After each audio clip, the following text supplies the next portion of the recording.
exec, el vele, el vele,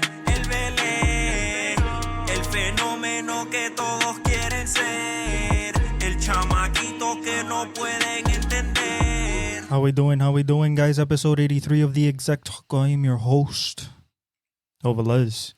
NBA took a break this week. We're going to talk about the All-Star Weekend and all the debacle that was.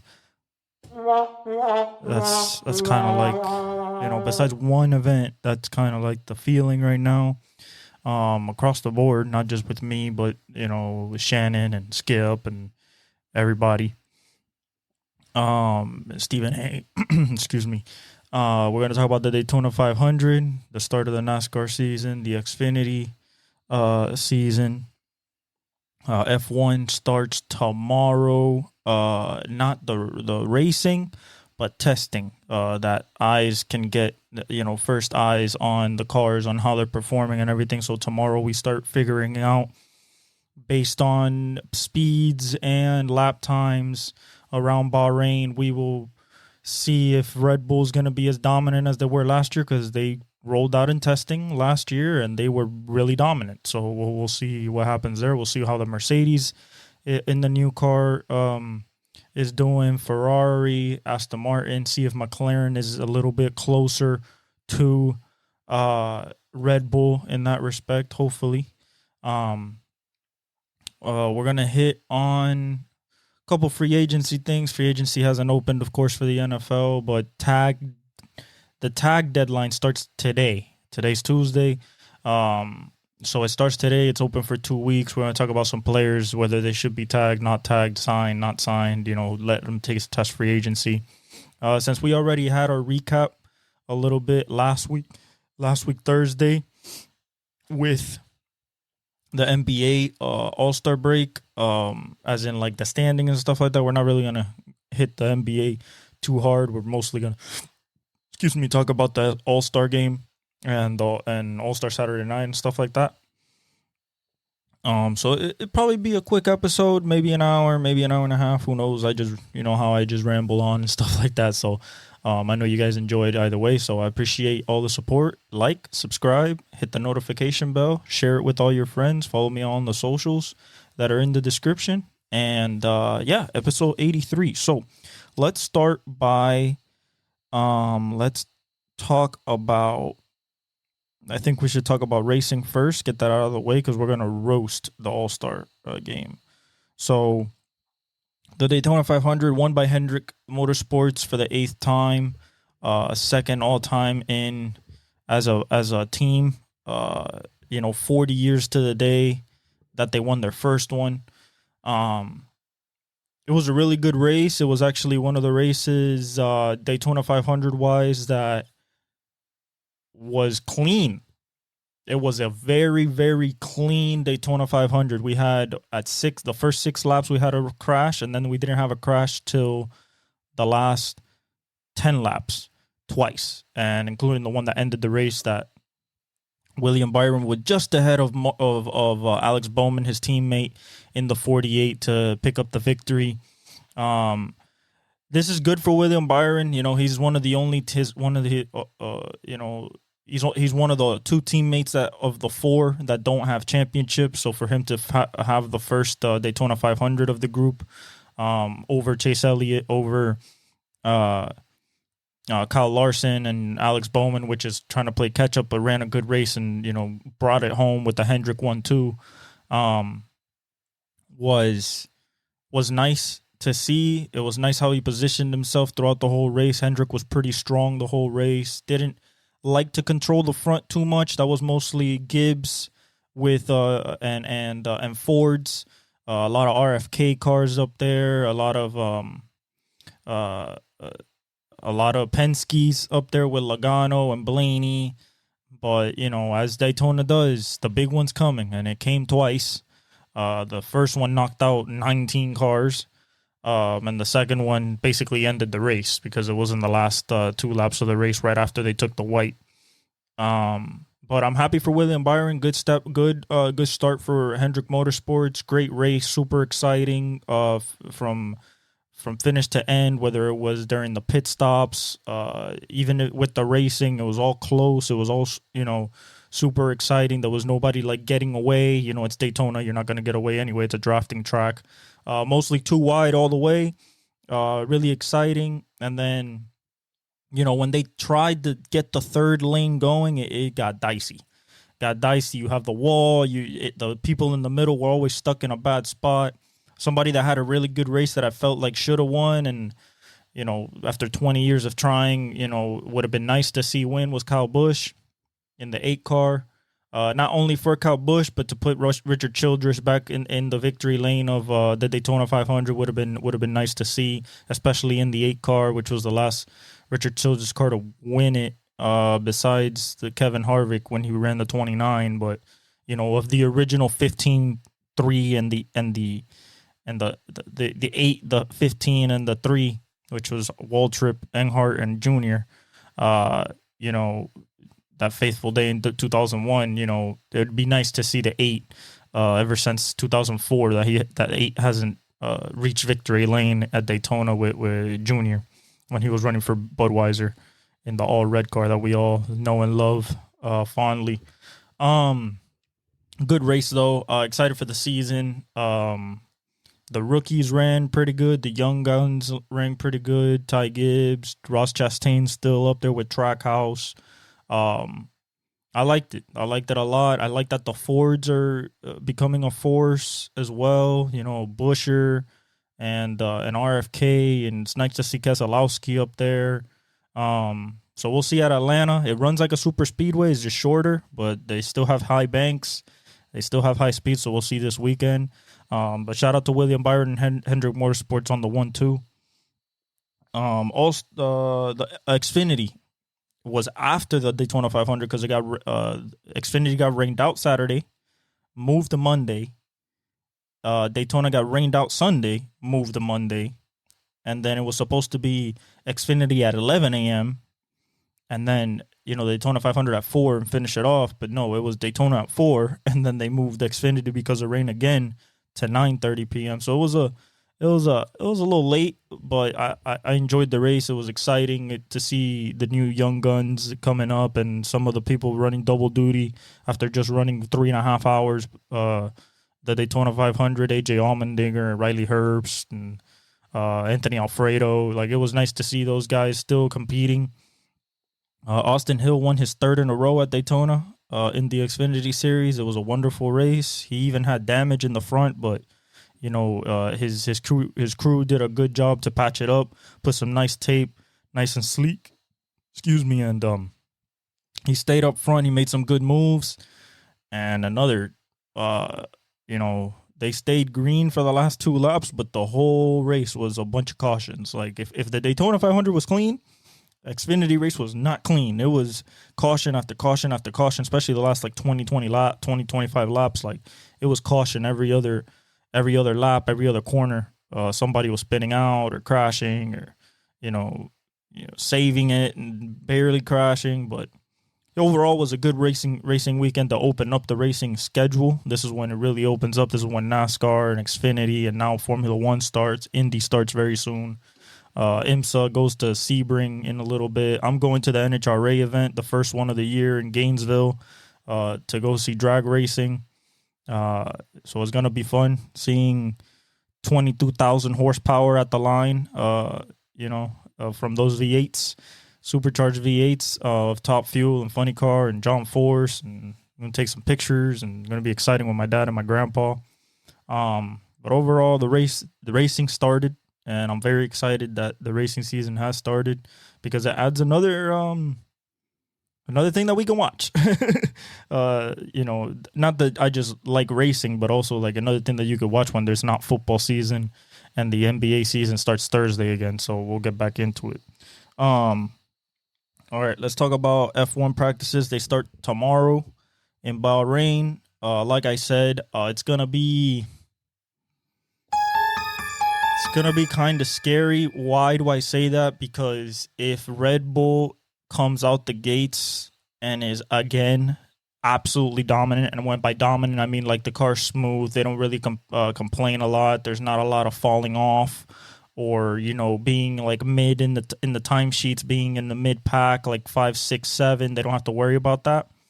It's scary because if their car is tuned up already to be the best in the field, race one, very high possibility, unless McLaren or Mercedes or Ferrari or even Aston Martin have figured something out in order to close that gap.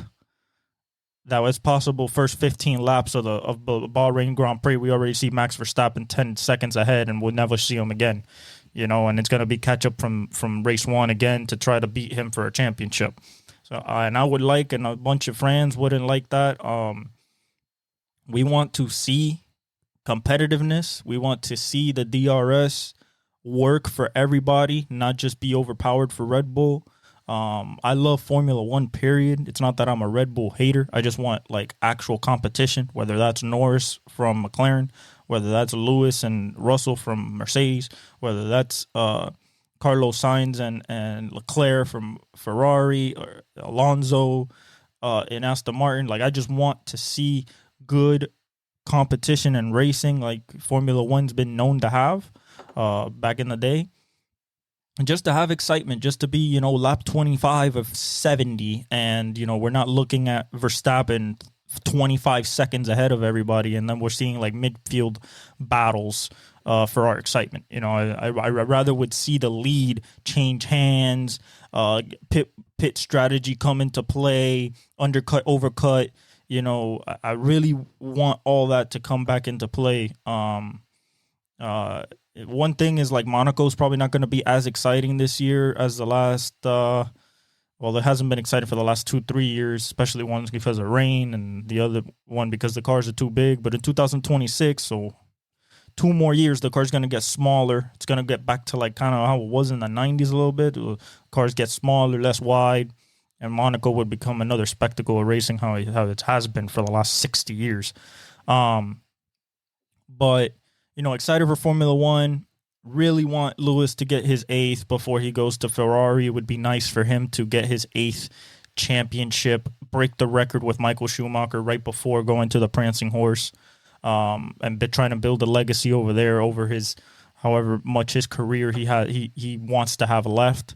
It would be nice to see Fernando have success. He is a 2-time back-to-back champ, back in 08, 09. But, at the same time, is Aston Martin going to be a good car? They were improving last year, and then they got slow at the end, so we'll see what happens there.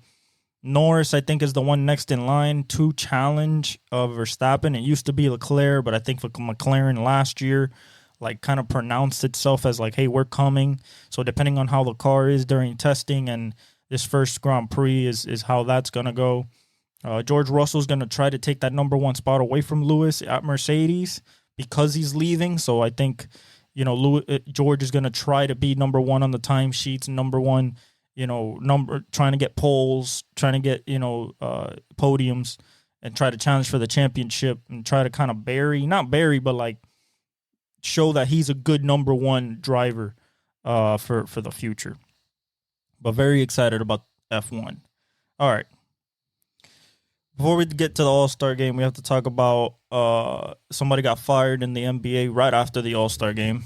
Actually, it was, I think, yesterday he got fired in the morning. Jacques Vaughn is out of a job as the Nets head coach.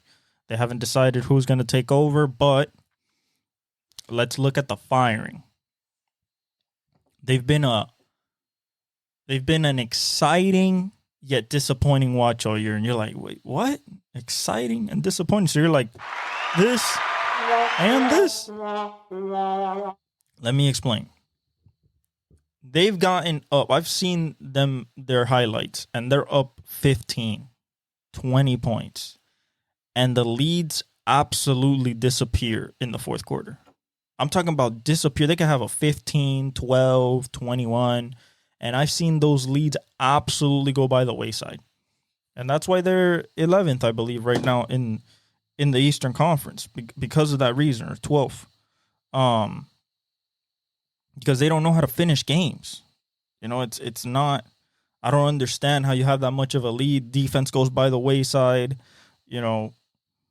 They're 11th right now, 21-33, 21 and a half games back. I mean, they're still 2.5 games back of Atlanta at 10. So they can make a push if they get everything together, but they're 4-6 in their last 10, lost 2 in a row, minus 22, minus 2.2 point differential. I don't understand how you could get leads and just blow them. Now Golden State has done that a lot this year. But a team that says they want to build around Mikal Bridges, but have a bunch of assets in the team that you can get out, get picks, try to make it better for the future, bring in somebody, and then trade other three pieces. Like, it's a lot of interchangeable parts on that team. So for Jacque Vaughn, it was between a rock and a hard place. They weren't going nowhere. They needed a change of scenery. Maybe, the blown leads in the fourth quarter led to this. Of course, you're not gonna get fired for no reason, if you're doing good, Adrian Griffin, but that's different. Your expectations were to be number one in the East, and your defense did not show that.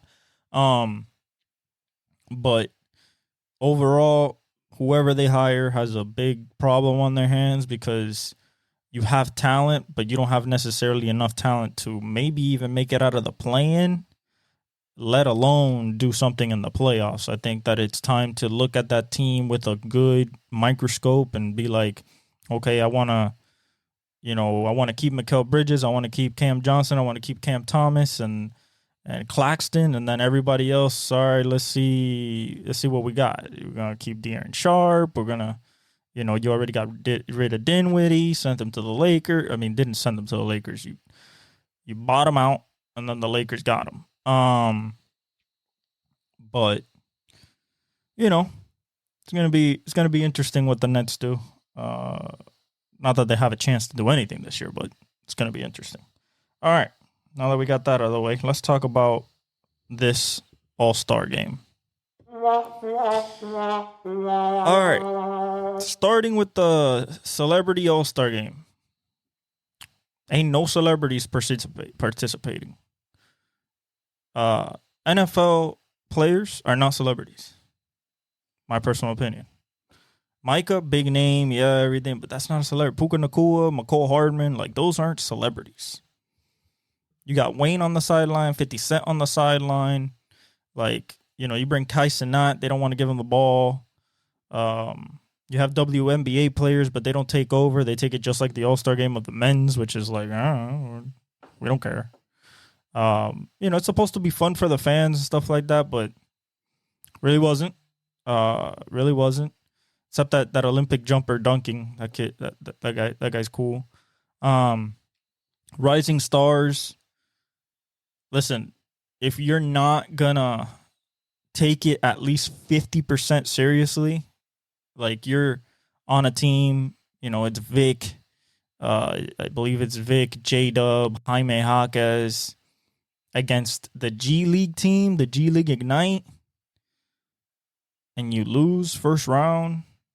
Buzelis hits the game winner, might be the number one pick or the number 1 to number 5 pick next year at this upcoming draft out of the G League Ignite. A lot of people saying that Sarr from France is going first. So we might have France back-to-back first picks in the NFL draft. I wonder if that's ever happened. I don't believe so. But, if you're not going to care to show off your skills, to wow the crowd, they put it in a tournament format, and even then, it didn't seem all that exciting. So that needs a little more revamping. I like the Rising Stars when it was like Kyrie on Brandon Knight when he crossed them up and stuff like that. I think that's good for the game. Let's get to Saturday night. Skills competition. Change it. I don't know what that is. That's not. Even when I saw D Wade win it, it was better. The passing, the way that you can cheat by not going to this third pass, and the Pacers just passed, in the first two. Ant not taking it seriously, shooting left hand. The shooting was bad. You took 59 seconds, 58 seconds to hit a half court shot. They weren't even close. Shout out to the Pacers. They won. Tyrese Halliburton won it. But that wasn't exciting either. 3-point contest. Hey, it's the simplest format and it's the best format. Shout out to them. For the first round to be tied at 24, or was it 26? Tied at 24. They go again, the 4 tied, and then so they tied as well. Then there's a 3-person tie between Cat, Trey, and Dame. Trey goes, he gets 24. Cat goes, gets 25. And now Dame comes to try to defend his title, misses 4 of the last rack, and hits his money ball to win. Shout out to Dame. Dame time. But then Sabrina and Steph start this thing that, people say that it was the best thing about All-Star Weekend. I tend to agree. It was the most exciting that I felt. Most anticipation, most excitement in the crowd. You just felt that it was something special. Sabrina goes out there, shoots from the NBA 3. Kenny Smith, I don't want to hear about she should have shot from the WNBA. Shut up. Okay? Shh. Shut up. You don't need to ruin this moment. She shot from the NBA 3 and tied the same winning score that Dame won it with just 10 minutes before. And then here comes the greatest shooter of all time. Gives us a little scare. Is that 21 when he gets to the final rack and misses one and then makes all 4 to get to 29, wins it. It was a beautiful moment. Everybody hopes that they get the best 3 shooters from the WNBA side. So maybe Caitlin Clark next year, Sabrina, and maybe Kelsey Plum or, somebody like that against the 3 best shooters in the NBA. And then that could be a thing for the future. I would agree with that. That would be very, very nice. The key to the 3-point contest, Dame made 3 out of 4 starry balls. When you make your starry ball from 30 feet, I believe it is, you give yourself 3 points. 3 plus 3, 6. That's 6 normal balls, and that's 3 money balls in 2 balls. You get what I'm saying? So Dame hitting that at a good clip, which he does. That's what he does. That's logo. That's Dame range and Steph range. I think that's what really kept them in it, because some of them were struggling in some spots on the floor. Having your money rack, second rack as you go, I don't think is good. I don't think your rhythm is there yet. I think it has to be your last rack, even though you don't feel good from that spot. I think, or either the last rack or the top of the key. It's either the last rack or the top of the key. It's the 2 easiest threes and gives you the best chance to be in enough of a rhythm to possibly hit the most out of those shots efficiently. And now let's move to the dunk contest. Jaylen Brown. Why'd you join? Why? For what reason did you say, I'm going to participate, but I'm going to bring no creativity, no pizzazz, nothing? You do a dunk that the cameras don't even get, commemorating Dominique Wilkins bringing out a kid that I don't even know who he is, said hi to Dominique. Dominique was like, okay, cool. Super awkward. You do the double-handed windmill. Bro, this is 2024. 2016, we got, Aaron Gordon using a hoverboard, to couple ball. Come on, man. Then you got Toppin's brother, jumps over him does a windmill, but it wasn't clean-ish. And then you got Jaime. Sorry about the bird. You got Jaime, does a little cool thing here and there. The hair looks good, but he's not a dunker per se. When we talk about dunkers, when we go back to the dunk contest history, like Jordan, of course, in the 80s against Dominique, you got, when Vince Carter in 2000, Jason Richardson, you got Jalen Green, not Jalen Green, what was his name? Oh, Jesus. He used to be a Skywalker.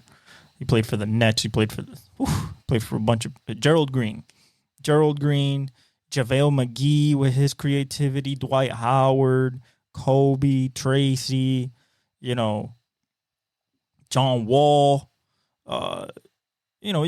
You got these cats that bring some energy and bring some pizzazz. Nate Robinson. But the last good one, honestly, was Zach LaVine versus Aaron Gordon. And the problem is that you're getting people to maybe build up buzz, but you're not getting dunkers. Like, to me, if I had to set up a dunk contest, it would be Ja if he wasn't injured, Zion, Ant,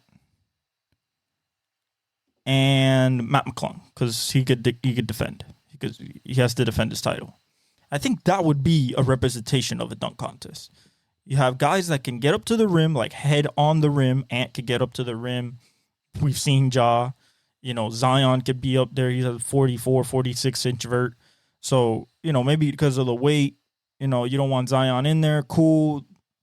Get Cam Whitmore, Shaedon Sharp, big jumpers. Derrick Jones from before. He still jumps out the gym. You have to get people that will excite the crowd. And these judges. Yeah, the judges should be the crowd. Okay? These judges, boo-boo ka-choo. Okay? Boo-boo ka-choo. We have Matt McClung's first dunk is something we've never seen before. Guys jumping over a guy, throwing the ball to himself, and dunking. And they gave this man a 48.6. Meanwhile, Jaylen Brown does that Dominique dunk, and he gets a 48.8. That should have been a 40. 39. You have no props, nothing. It's just random, in-game dunk. We've seen you before, way before. So it's either the crowd that has to be. He got booed, and he got a 48.8 on a dunk. Booed. That's, you got to understand as a judge there, hey, look at the replay. Wasn't much great. Wasn't any creativity there, And especially for a guy that has athleticism, that can get up there, has some power. We're not talking about a softie here. But the level of creativity that you see from Matt McClung is way better. Way more innovative, trying to bring something new. He damn near he got into the final round with the same dunk he did last year. The reach up, spin super quick, in the air. Give him a 49 for that or something like that. But then, when it comes down to it, Jaylen Brown brings out Kai Cenat. Good job, Kai. Got on national television. Kai Cenat sits him in a chair. Has Jason Tatum throw the ball up. Kai Cenat's already like 5'5", 5'6". And this man puts him in a chair. So he's like 3'5". Jason Tatum throws the ball in the air. This man catches it with one hand. And instead of doing the D Brown, which is what he was trying to do homage to, the D Brown, the no look while you're dunking, Even he tweeted. I was like, oh, the no look dunk is not as easy as it is. After the fact, but to fake it, to jump over Kai Cenat in a chair, and to fake the D Brown dunk after, so basically doing a dab or a sneeze, was embarrassing, man. And for him to get even close to a 48 is embarrassing. That should be a 39. You did not execute the dunk. Period. If you want to give him a 40, give him a 40.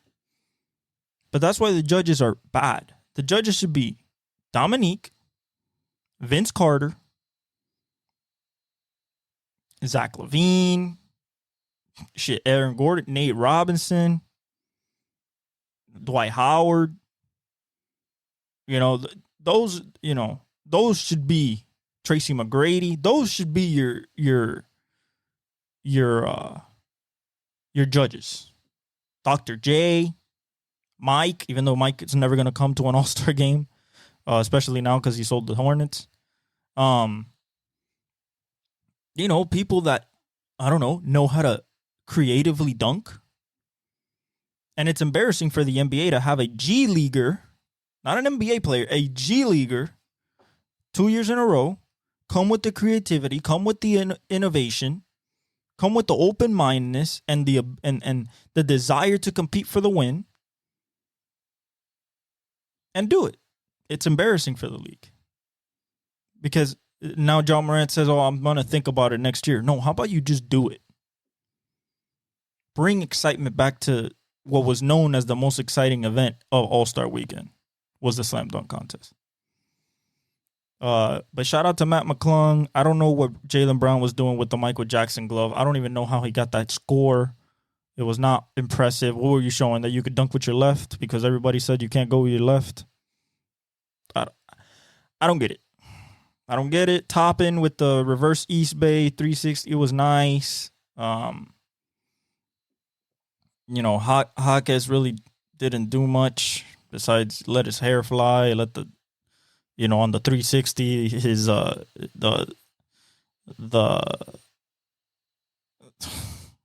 hat, the flat bill, snapback fell off. Like, it was cool, but he wasn't going to win that.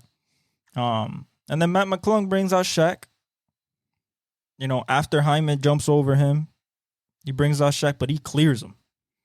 Grabs the ball, dunks backwards, and he wins. He got a 50 for that. He should have gotten a 50 for the one that he threw up to himself. That should have been a 50. But yeah, just disappointing. And then to the main event, which was the All-Star game on Sunday. If there's no money on the line, and I'm talking about real money, $1 million, $2 million, shit, $3 million, you ain't gonna have guys playing. They're on a break. They have to get ready for the second half of the season, so you have to incentivize, just like you did with the in-season tournament. You have to incentivize the players. I remember when D Wade, LeBron, Kobe, Tracy McGrady, it's Tim Duncan, Shaq, Dwight. Like, I remember when they were all stars.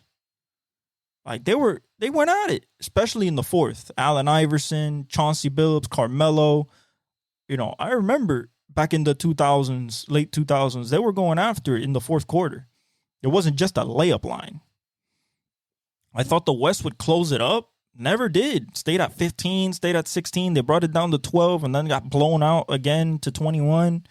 The East kept hitting shots. I mean, they were pretty open. Shout out to Dame for the All-Star Game MVP. Went 100% from 51 feet, half court. He shot 2 of them, drained them both, splash. Tyrese Halliburton put up for the Pacers. He put up 36. Cat, in a losing effort, put up 50. I was disappointed with Anthony Edwards. 1, he was playing left hand. 2, he didn't play all the second half. He just didn't get into the game. I guess he just didn't want to play, or Finch said, "Nah, if you're not gonna play, then I'm not gonna, give you the minutes to just waste them." Yeah, just a lot of cardio out there, to be honest. A couple funny moments. Luka getting blocked by the rim on on the off the backboard dunk attempt. Jokic taking off and barely not getting there, having to lay it up. That was funny. The nutmeg by Trae Young on KD was funny. Steph's few threes from long distance that were good. They were nice. Tyrese hitting a 35-footer was good. But overall, LeBron's dunks looks like he's barely making it to the rim. Like he tries to take off farther and he barely made it. Like it was pretty funny. Me and my dad were laughing at that. But other than that, there was not much competition. I think we should start maybe $1 million, maybe 1.5 to the winning team. Maybe that will incentivize people next year. Because if not, this is turning literally into the NBA Pro Bowl. And I'm going to take something from Stephen A. He said it was flag basketball. Never heard that in my life, but that's what it is. It's, we're not going to touch you in the paint. Back in 2012, 2013, there was 39 free throw attempts. There was 2 in this game. So, no fouling, no defense, no squaring up, nothing. Excuse me. I just don't think it's good for the game, especially for a weekend like that, for a city to, that be the crown jewel that you want to, put out to the world. And that's the type of effort and product that you put out. It's just not going to sit well with fans that, spend their hard-earned money to go there and then they see a subpar product.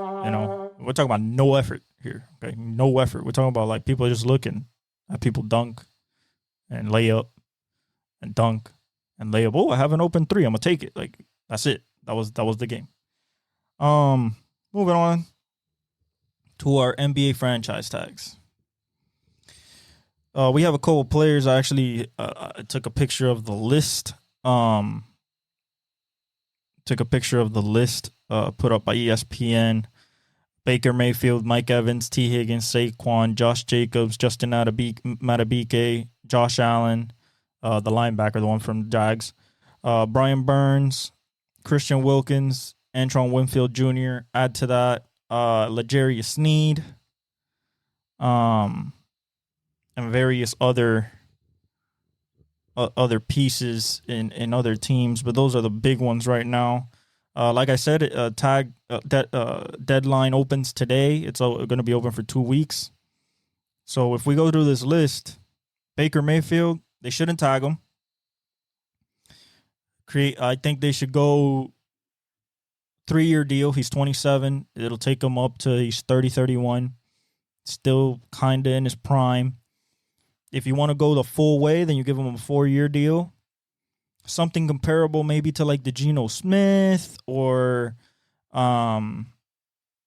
possibly like the Jared Goff deal, something like that along those lines. I just think that they found their quarterback. Now, keeping Baker Mayfield and losing Mike Evans, that will be a tough one. So I think that they should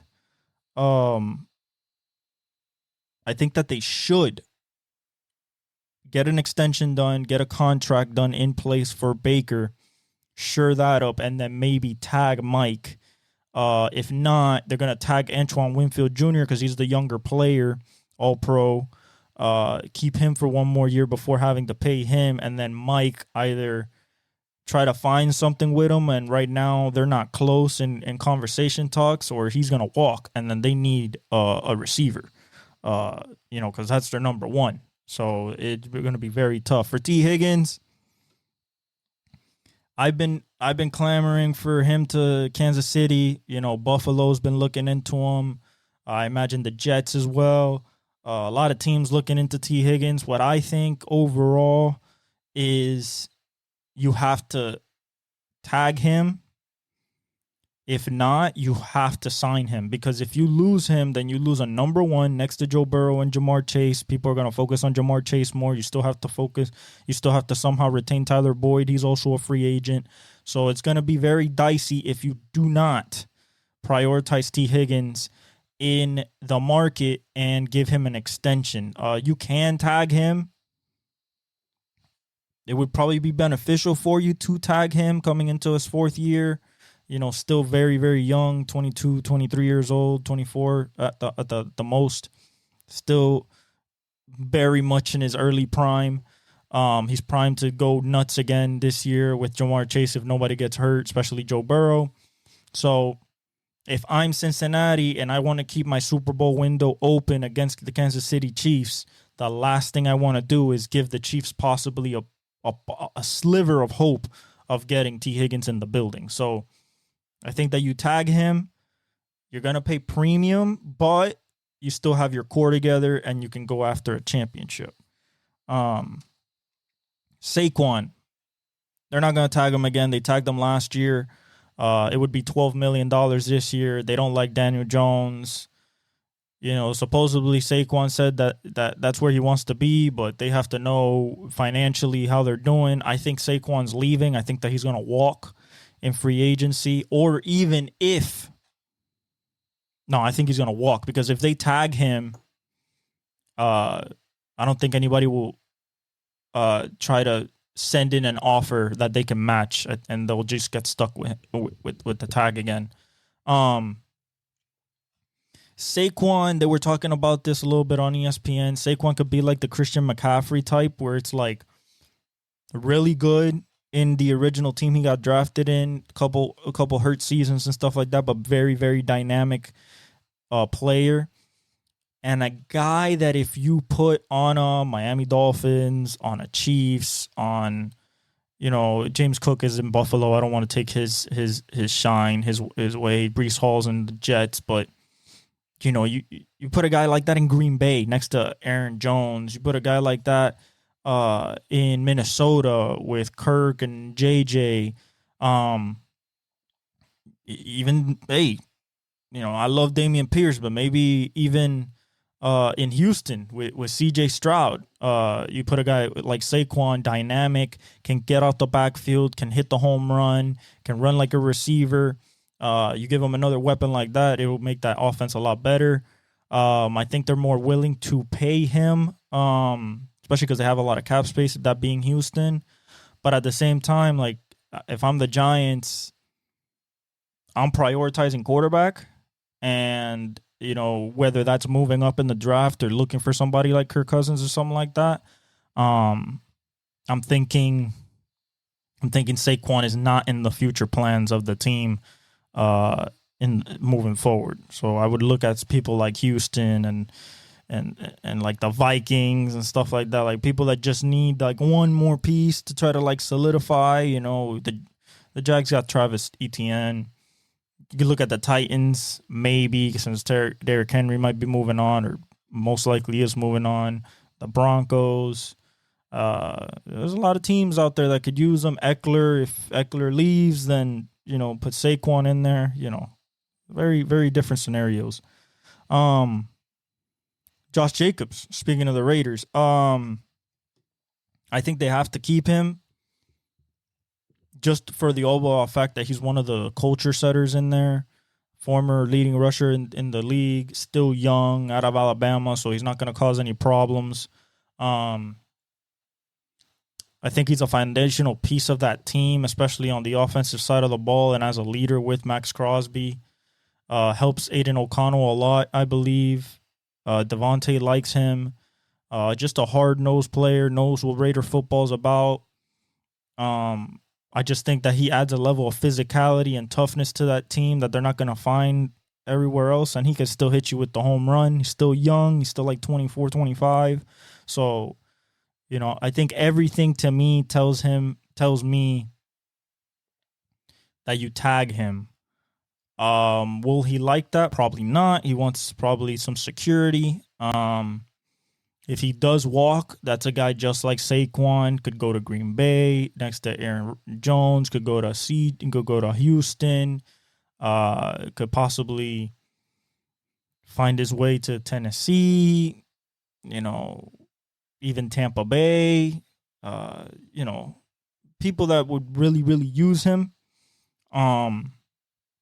Maybe he goes to the AFC North, maybe depending on how Joe Mixon is, or depending on what they want to do with Najee Harris and Jaylen Warren in Pittsburgh, or how many hurt running backs they have in Baltimore. So it's a lot of moving pieces there. Another guy that would be good for the Chargers, hard-nosed, can hit the home run. But I think they like Eckler because they can catch the ball out of the backfield, obviously. Josh can do a little bit of that, but not at the level that Eckler can. So I think it'd be very surprising if they don't keep him, but, overall, I think that it would be a mistake not to keep him. Just Antonio Pierce as who are your leaders on the team, and I know that he is. Him and Aiden O'Connell got along pretty well, so I think that overall it would be a good idea for them to keep him. But he might leave. Justin Madubuike, the best pass rusher for the Ravens last year, the guy who led them in sacks, I think with 12 or 13. The Ravens are a team that they can draft, they can get free agency, they can hit on defense pretty well. They've done it throughout their whole history, going back to Ray Lewis and Terrell Suggs, and Bart Scott. They know how to do defense and defensive line. So I'm not really worried about their defensive line, but I think that it would be sacrilegious to not retain Madubuike because he is the biggest threat on that line, and he accentuates what Jadeveon Clowney can do. Bring along the Pierce, the D tackle. It opens up stuff for him. Madubuike grabs a little bit of attention, allows Kyle Van Noy to do his thing. So overall, I think that he should be a piece that they work on retaining. If not, that could possibly be a spot where you might see the Chiefs, if they can't retain Chris Jones, go after Madubuike to try to shore up that one of those edges. If they lose Chris Jones. Now, we're going to talk about Chris Jones in a minute, but I don't think that should happen. I think that the Ravens should want to keep Madubuike, and Chris Jones should stay with the with the Chiefs. Josh Allen for the Jags. See, this is a guy that I think is a foundational piece, but maybe is served better in a place where he has help on the other side. And I'm not saying that Trayvon Walker is not help, but I'm talking about a legit threat on the other side. For example, a great team that I would love to see him in, going back to their cap room and stuff, Houston. Him and Will Anderson. I think that's a good pairing. Miami, once Phillips gets back, put him up with Bradley Chubb, put him in that rotation. You can never have too many number one pass rushers. Washington, to try to recoup, what they lost in Chase Young and in Montez Sweat, they can go after him. And Madubuike as well. But overall, I think that he might stay a Jag just because he is their foundational defensive piece. I think they tag him or they get a long-term extension done with him. He's a really good pass rusher. Has a lot of good percentage in pass rush win rate. Powerful, can hit you with speed, can hit you with the spin move. Overall, a good game wrecker and somebody that you would want to have on your defense rather than face. So I think the Jaguars is in their best interest to re-sign him. Brian Burns, the linebacker for Carolina. Listen, personally, if I'm Carolina, that's my number one defensive piece that I have to retain. But because he is a dominant, Spider-Man is a dominant D end, super speedy, long, can bend. I mean, he has everything, genetic freak wise that you want. But I think Brian Burns is going to get too enticed by other teams. Again, a team like the Chiefs, if they can't keep Chris Jones, they would go after a Brian Burns. You have the Commanders, because of what they traded away, might go after a Brian Burns. You could look at the Rams, a team that, has Byron Young, old AD, maybe they bring Byron Burns, a Pro Bowl, all pro caliber DN. So there's a lot of teams out there that could use him. And just because Carolina just doesn't seem like a successful situation right now we'll see this upcoming season with Dave Canales, but overall, they are in the weakest division in football, the NFC South. So they can, if they put it together, they can win. But I think that somebody's going to offer him a lot. The Packers can go after him.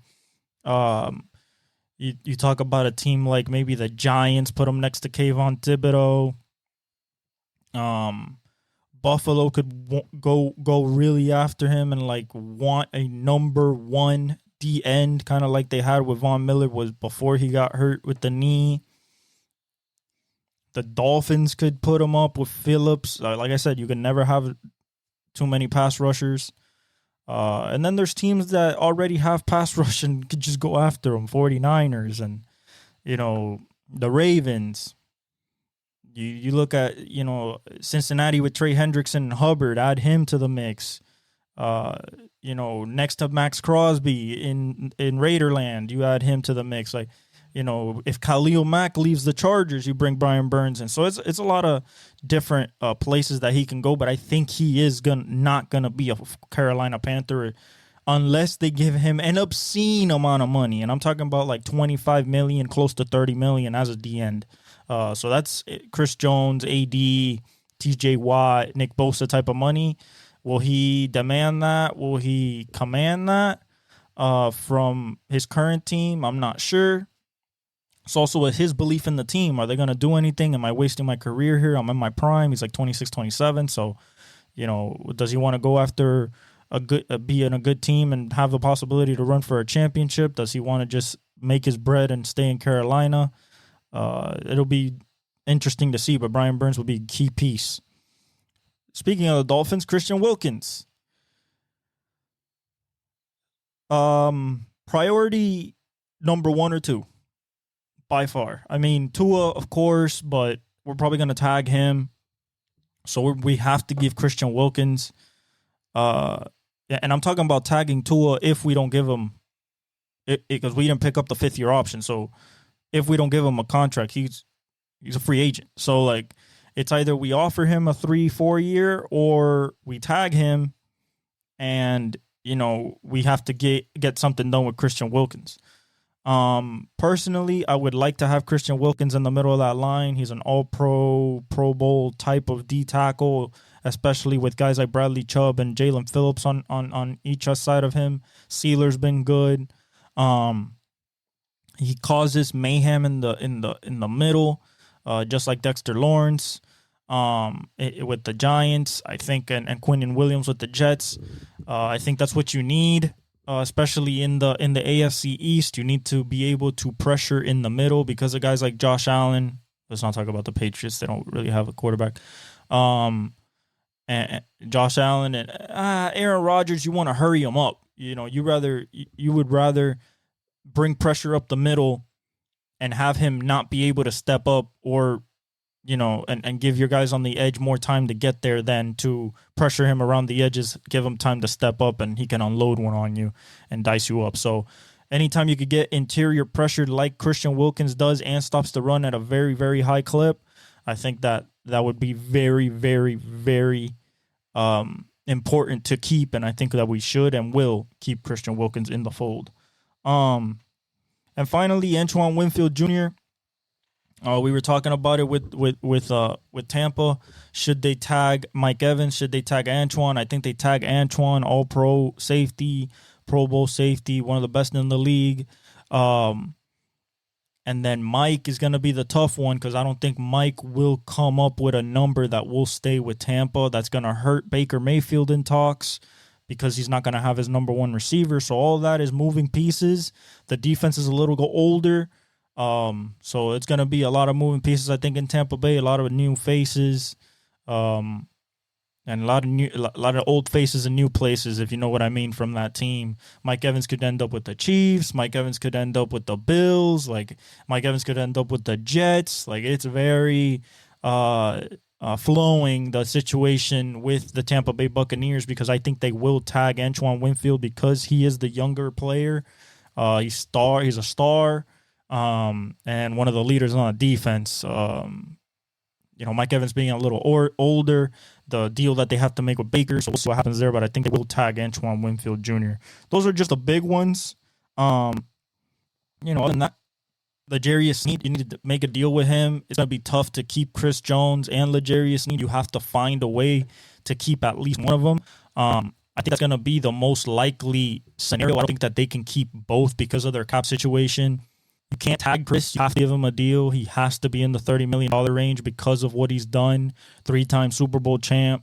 Has affected every Super Bowl. Has sacks in playoffs. Is the leader in pass rush win rate. Behind Aaron Donald, and he's not behind him by a lot. In the last 4, 5, 6 years, when it comes to interior D linemen, he's just one of the best in the world. He's one of the best to ever be. So I think that keeping him will be the key piece to try to keep the 3 intact. And then L'Jarius Sneed, the number one corner, a guy that doesn't allow no touchdowns. Like this year, he allowed 1 touchdown on him all year, and I think against Miami was the first one that happened, or against Buffalo was the first time he allowed a touchdown all year on him. By then, I think Dalton caught it, but. The guy's absolutely sticky in zero coverage, which is what they play 60% of the time. That's what they did against the 49ers. Him and McDuffie, I think, are the 2 key pieces of that back end that you need to keep besides Justin Reed. So I believe that you can find an offensive tackle because Donovan Smith, is up as well. I think you can find an offensive tackle in the draft, if not get one in free agency, but you cannot find the type of number 1 corner that L'Jarius needed and the type of impact, game-breaking, game-wrecking type of impact you get from Chris Jones in the draft or in free agency. Maybe Matabike, maybe Brian Burns, but it's not Chris Jones. It's not Stone Cold. So, and regardless of that, I think that they should keep L'Jarius Sneed. They should keep Chris Jones, but I just don't think it's financially possible unless one of those takes a pay cut. So it'll be tough. It'll be tough. But other than that, this has been episode 83 of actually the Exec Talk. The other name, the Exec Talk. Like and subscribe. Hit the notification bell. I'm your host, Elvis. I love you guys. Thank you for all the support. Keep sharing. Keep following my